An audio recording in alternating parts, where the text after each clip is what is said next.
스님 토토 적중 내역입니다. 11월 달도 대박 나봅시다. 금일 지브롤터 대 네덜란드 시작하겠습니다.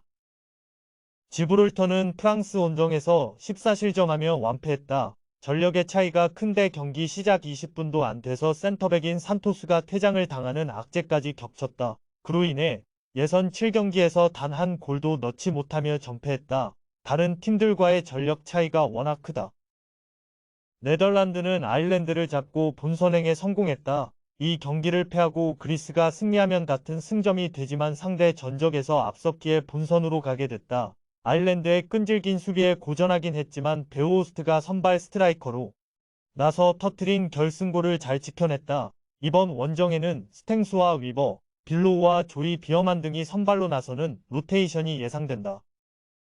네덜란드의 승리를 본다. 지브롤터의 홈경기지만 홈의 이점을 누릴 만한 전력의 팀이 아니다. 스탱수와 비어만 등 에레디비지의 최고의 미드필더진이 나서 상대를 경기 내내 압도할 수 있고 베르바인이 해결할 네덜란드가 승리할 것이다.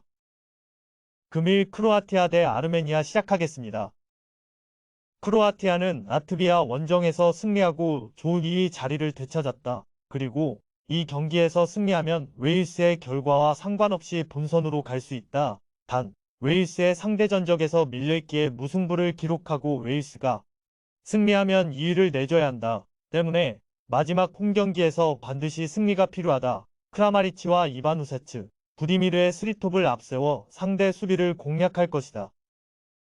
아르메니아는 홈경기에서 웨일스에 승리하지 못하며 유로 본선행에 실패했다. 사우디 알파테후에서 뛰고 있는 셀라라얀의 선제골이 터지며 앞서갔지만 자책골로 동점을 허용했고 그 이후 골문을 여는데 실패했다.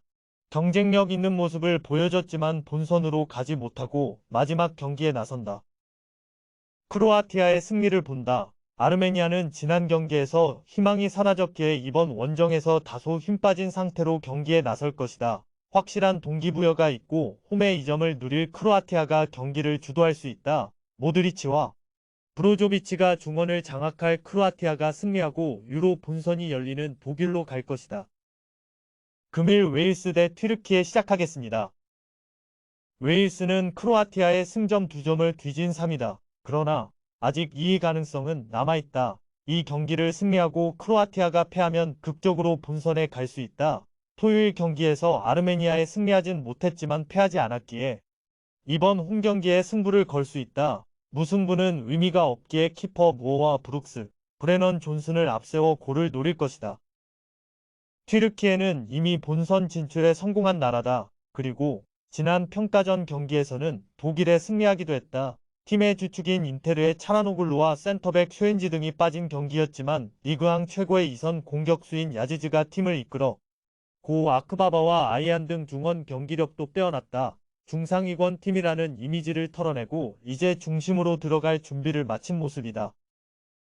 접전을 본다. 튀르키예는 본선행을 확정했기에 이번 경기에서 다소 동기부여가 떨어진다. 본선에 출전하기 위해 선수들이 감독의 눈에 들기 위해 최선을 다할 수도 있지만 연속 원정은 부담이다. 그래도 데미랄이 이끄는 수비라인의 안정감은 확실하다. 웨일스가 원하는 최선의 결과를 얻진 못할 것이다. 금일 루마니아 대 스위스 시작하겠습니다.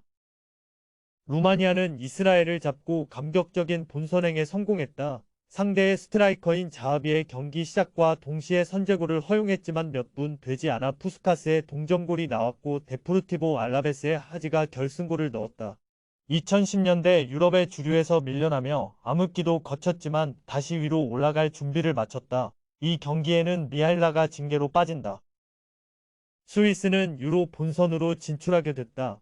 엠볼로가 부상으로 인해 몇 달간 빠진 상황이기에 기대만큼 승수를 추가하지 못했지만 그래도 9경기 무패를 기록했다. 맨시티의 아칸지와 글라드바흐의 엘베디, 낭트의 쿠마르트 등이 나선 수비가 매우 안정적이었고 자카와 프루어가 중원을 지켜냈다. 스위스의 승리를 본다. 루마니아의 이번 대회 성적이 좋긴 하지만 스위스를 넘긴 쉽지 않다. 특히 루마니아 중원이 수비 보호에 강점이 있지만 공격 전개는 아쉽다는 점을 감안해야 한다.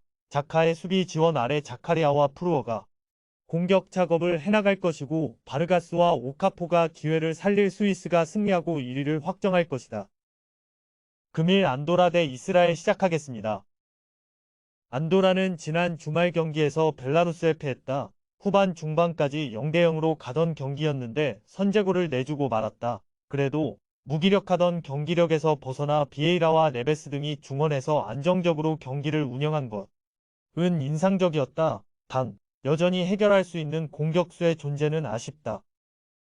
이스라엘은 11월 A매치 일정에서 가장 많은 경기를 소화한 팀이다. 그리고 앞서 열린 3경기에서 2승 이상을 했다면 본선행을 노릴 수 있었지만 원하는 성적을 내지 못하고 탈락했다. 자국이 팔레스타인과의 전쟁 이슈로 인해 시끄럽기에 선수들도 경기에 집중하지 못했다. 부상으로 빠진 토트넘의 윙어인 솔로몬의 공백이 컸고 탄탄하던 수비도 흔들리는 모습이었다. 그래도 자하비와 글러가 이끄는 공격은 마무리를 하고 있다.